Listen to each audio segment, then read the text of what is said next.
el caso Miguel Uribe Turbay y las nuevas imputaciones que se preparan, Daniela.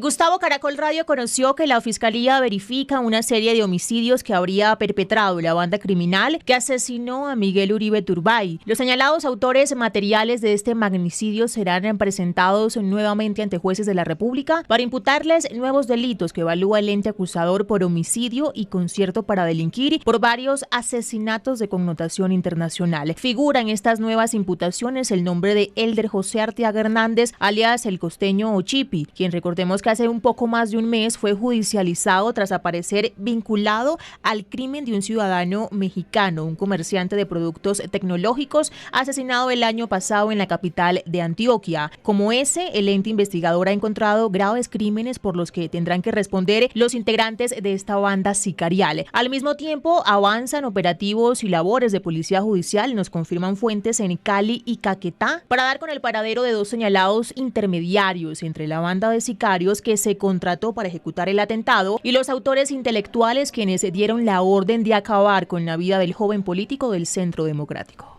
Daniela, gracias. A propósito de este asunto, Espinosa, ¿usted me puede confirmar de dónde salió la versión del señor presidente de la República sobre los esmeralderos y el asesinato del senador Uribe Turbay? Hace 2 días, Gustavo, nosotros lo comentamos acá ampliamente, el ELN, el señor Antonio García, le escribió al presidente Petro un editorial. En ese editorial, el señor García primero negaba haber estado detrás del asesinato del senador Miguel Uribe Turbay.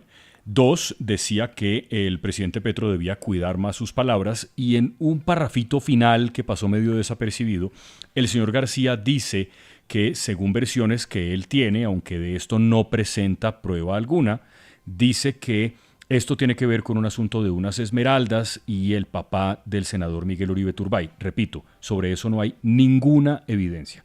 Esa es la primera vez que al menos públicamente alguien menciona el tema de las esmeraldas, que ayer el presidente retoma. El presidente Gustavo ha dicho todo tipo de cosas, que pudo ser el ELN por plata, que el Zarco Aldinever, que la segunda Marquetalia y ahora el asunto de los esmeralderos. De ahí salió Gustavo, y a partir de ese momento las bodegas pagadas con nuestros impuestos han empezado a circular, por ejemplo, una portada, supuesta portada de la BBC, un medio muy reputado, que según el fake está diciendo lo mismo. Eso no es cierto. La BBC no ha escrito ningún artículo hablando ni del senador Uribe Turbay y las esmeraldas, ni del móvil del homicidio en ese sentido. Pero sale básicamente, Gustavo, de lo que dijo el señor García, salvo que el presidente tenga alguna información pues que nosotros no tenemos, pero tal vez sería bueno que se dejara de especular con el caso hasta que la Fiscalía concluya qué fue lo que ocurrió, ¿no? Yo le voy a explicar así a grandes rasgos de lo que está hablando Petro. Acuérdense que el pasado 6 de abril fue asesinado un esmeraldero que supuestamente era un heredero importante del legado de Víctor Carranza, se llamaba Hernando Sánchez, y fue asesinado con por un francotirador.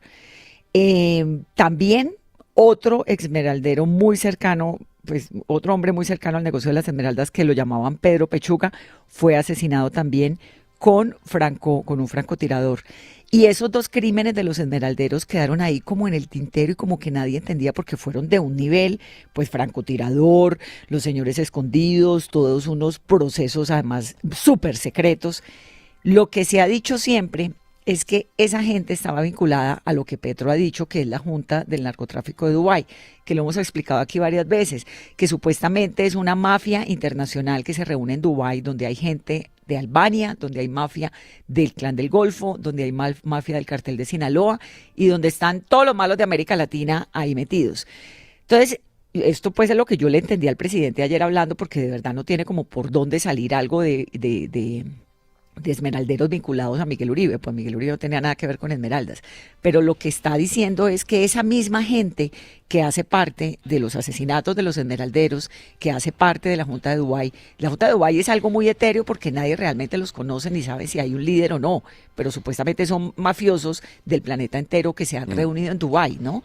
Entonces es lo que hace Gustavo, es ese vínculo entre el mal, digamos, de los mafiosos y de los malos vinculados con las esmeraldas de la Junta de Dubái, con el asesinato de Miguel Uribe, y lo saca, y ahí lo importante es que saca a a las disidencias de las FARC del crimen, pero tampoco es que haya una línea de investigación Ahora, andando en ese sentido. En términos de hacer relaciones, volvemos otra vez al principio, porque estamos hablando de los amigos de la señora Sandra Ortiz, Fraile. Sí, Gustavo, que ha hecho toda la vida su política en Boyacá, el departamento, pues, la cuna de las Esmeraldas, donde hay movimientos políticos alrededor de esta actividad económica, y en efecto se dijo en algún momento que cuando asesinaron a Pedro Pechugas, pues ella se encontraba con él en ese apartamento del norte de Bogotá. Ella desmintió esa versión, dijo: mire, yo estaba en Boyacá, de hecho estaba con mi familia, con mis hijos, sí tuve una relación sentimental con el señor, pero hace tiempo. Entonces, digamos que también muy cerca de esas informaciones sobre esa junta del narcotráfico, sobre estas personas asesinadas, el presidente también tiene información. Déjeme seguir en el escenario de las Esmeraldas para mirarnos al ombligo,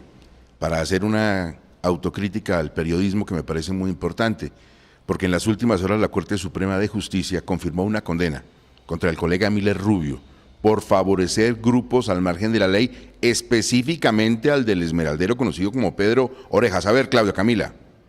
Gustavo Rubio Orjuela, un reconocido periodista de televisión, fue hallado culpable por utilizar su profesión para favorecer a la organización criminal liderada por Pedro Nel Rincón Castillo, alias Pedro Orejas, un narcotraficante extraditado a los Estados Unidos.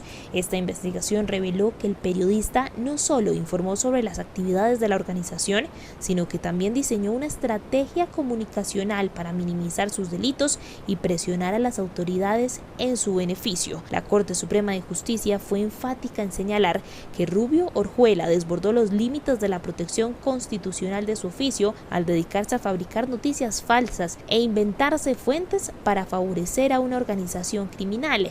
El alto tribunal advirtió que la libertad de prensa no puede ser utilizada como un escudo para proteger actividades ilícitas. Digo esto de mirarnos al ombligo porque periodista sin ética no es periodista, será cualquier cosa, vocero, representante de intereses, de agendas, pero no puede ser periodista. Y ni hablemos de ser el vocero de un delincuente, especialmente si además se aprovechan los medios para acabar con el buen nombre de funcionarios que en ese momento combatían precisamente a los delincuentes que Miller Rubio defendía. Y muchas veces lo hizo en las emisiones de CMI para vergüenza de todo el periodismo colombiano, y atacó a periodistas incluso de esta casa, de Caracol Radio, cuando se le hacían las críticas y cuando se revelaron los audios de él hablando con el señor al margen de la ley como si fuera su patrón. El caso de Miller Rubio es una vergüenza para quienes creemos que este oficio del periodismo es una vocación al servicio de la comunidad y de la verdad. Mucho más, repito, cuando varios periodistas nos habíamos pronunciado sobre su actividad cuestionable y fuimos objeto de ataques y amenazas. Se hizo justicia.